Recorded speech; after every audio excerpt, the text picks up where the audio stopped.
Hello यार, स्वागत है आप सभी का मेरे यूट्यूब चैनल स्कूल ट्यूशन गुरुजी में। आज हम बात करेंगे वर्कशीट 2 के बारे में, जो कि 15 सितंबर के लिए जारी की गई है। ये गणित विषय की वर्कशीट है, क्लास 7वीं के लिए जारी की गई है। यहाँ बच्चे अपना नाम लिखेंगे, अपने कक्षा अध्यापक का नाम लिखेंगे। ये वर्कशीट आपकी है आंकड़ों का संग्रह, आपका गणित की किताब का चैप्टर 3 या अध्याय 3 से लिया गया है। पिछली वर्कशीट में हमने क्या पढ़ा था, ये जरा देख लेते हैं। ये कह रहा है आंकड़े डाटा तथ्य का एक संग्रह है, जैसे कि संख्या, शब्द, माप, अवलोकन या चीज़ों का विवरण। मैंने आप लोगों को बताया था कि जैसे कि अगर माप को हम एक डाटा के रूप में देखें तो हम पाएंगे कि जो टेलर है वो हम लोगों का माप लेता है ना। अलग अलग लोगों का माप लेता है, और जब माप लेता है तो क्या करता है वो उसमें हमारे कंधों का नाप, पैरों का नाप, हाथ का नाप, ये सब चीज़ लेता है। और ये चीज़ लेने के बाद क्या करता है वो उसी के हिसाब से हमारे कपड़े तैयार करता है।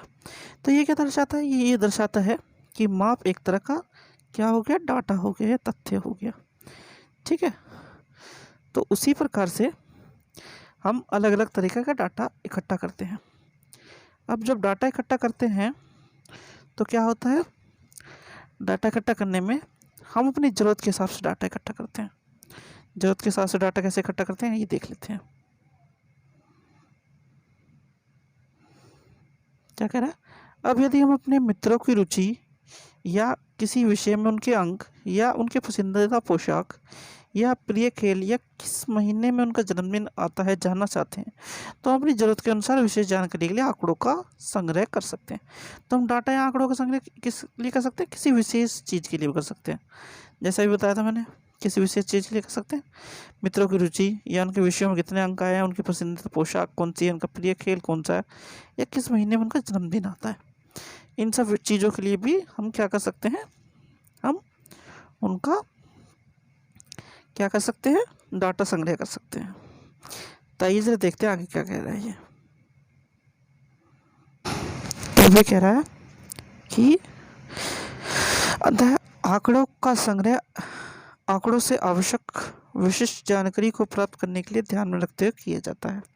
यानी कि आंकड़ों का संग्रह हम किस लिए करते हैं, आंकड़ों से हमें आवश्यक विशिष्ट जानकारी मिल जाए, हम इसका संग्रह इसलिए करते हैं। ठीक है, तो अब क्या कह रहा है, आइए एक आंकड़े एकत्रित करें। तो आपको क्या करने के लिए कह रहा है, ये आंकड़े एकत्रित करने के लिए कह रहा है। तो आंकड़े कैसे एकत्रित कर सकते हैं आप, जरा आप देख लेते हैं।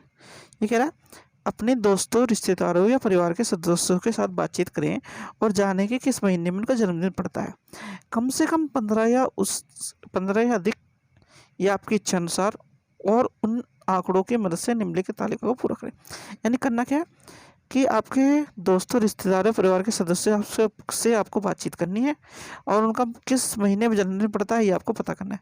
ये कम से कम 15 होने चाहिए, या आपकी इच्छा अनुसार ज़्यादा भी होने सकते हैं। ठीक है, तो आपको ये आंकड़ों की तालिका पूरी करनी है, ये वाले। अब तालिका कैसे पूरी करनी है, यहाँ पे महीने का नाम लिखा है, यहाँ व्यक्तियों की संख्या, और जनवरी से लेकर के दिसंबर तक आपको महीने दिए हुए।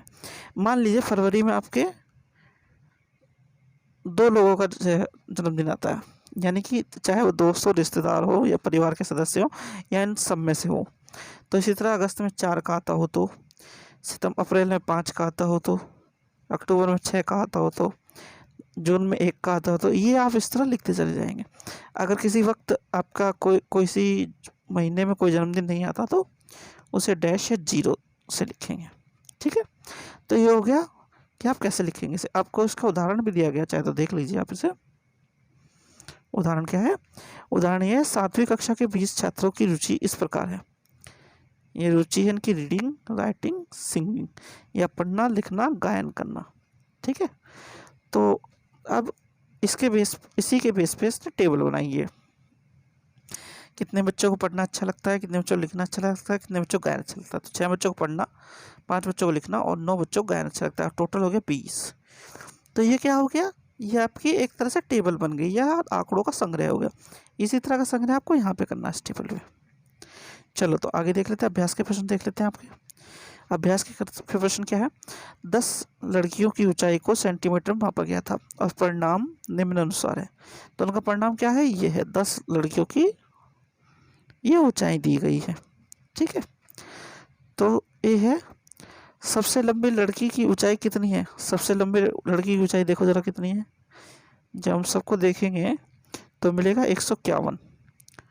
151 है सबसे लंबी लड़की की ऊंचाई। ठीक है। फिर है सबसे छोटी लड़की की ऊंचाई कितनी है। सबसे छोटी लड़की की ऊंचाई देखो। सबसे छोटी लड़की की ऊंचाई देखेंगे तो हम पाएंगे सबसे छोटी लड़की की ऊंचाई है 128। ठीक है। अब क्या कह रहा है, अब सबसे लंबी लड़की की ऊंचाई में से सबसे छोटी लड़की की ऊंचाई घटा दीजिए। तो इसे हम घटाएंगे अब। तो ये 11 हो गया, यहाँ 4 हो गया। ठीक है। तो क्या आ गया यहाँ 23। तो ये 23 जो है वो क्या है, वो है परिसर आपका।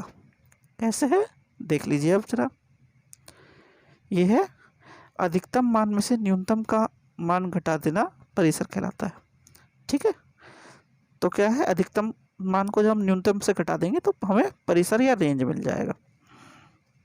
तो ये हो गया आपका क्या, ये हो गया परिसर निकालने का फॉर्मूला आपका। ठीक है बच्चों। तो ये वर्कशीट आपकी कंप्लीट हो गई। आशा करता हूँ आपको वीडियो अच्छी लगी होगी।